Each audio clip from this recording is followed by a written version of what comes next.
In April 1912, the RMS Titanic stood as the greatest symbol of human ambition.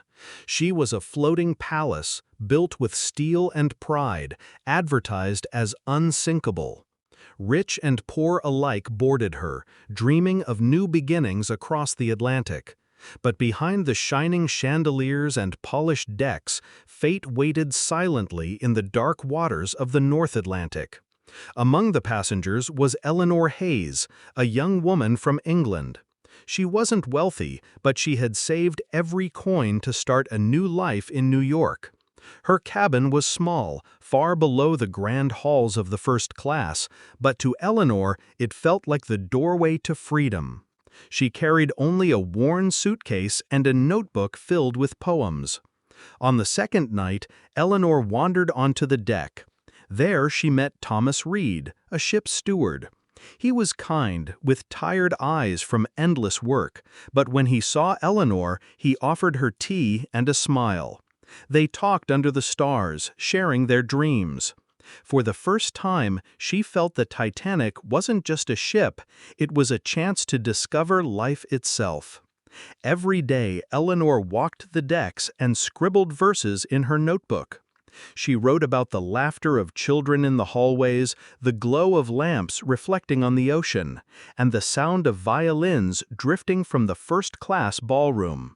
She wrote about Thomas, too, his stories of working at sea, his hope to one day open a little cafe on land. Slowly, their friendship grew into something more.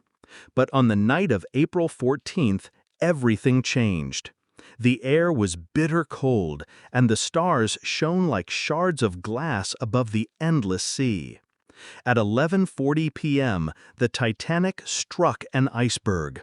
The sound was like tearing metal, a deep groan that shook the decks.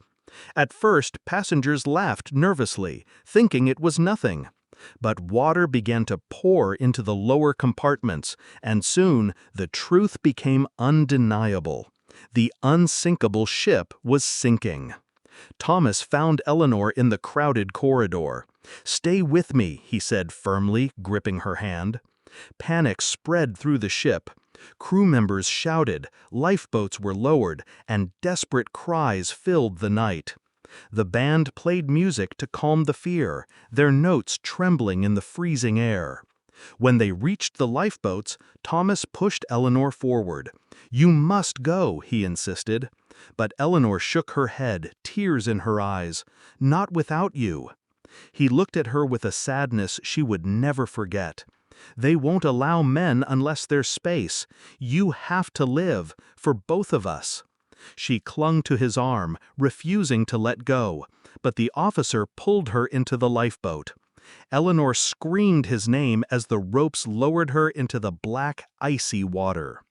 Above, Thomas stood tall against the rail, his figure fading into the chaos.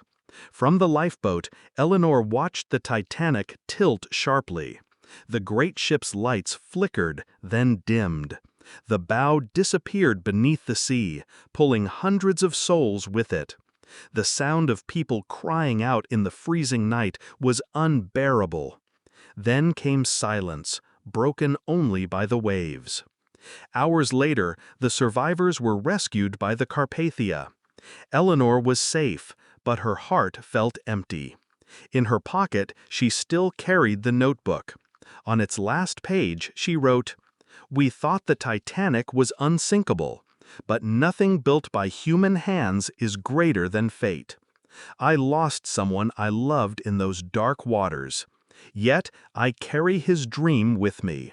One day I will open the little cafe he dreamed of, and every cup of tea will tell his story." Years passed, and Eleanor did keep her promise. In New York, she opened a small cafe with a sign above the door that read, "The Unsinkable Heart." Travelers would stop by, drawn by the warmth of her smile and the quiet strength in her eyes. And in the corner of the cafe, on a wooden shelf, sat the worn notebook, its pages telling the story of Titanic, of dreams lost and love remembered.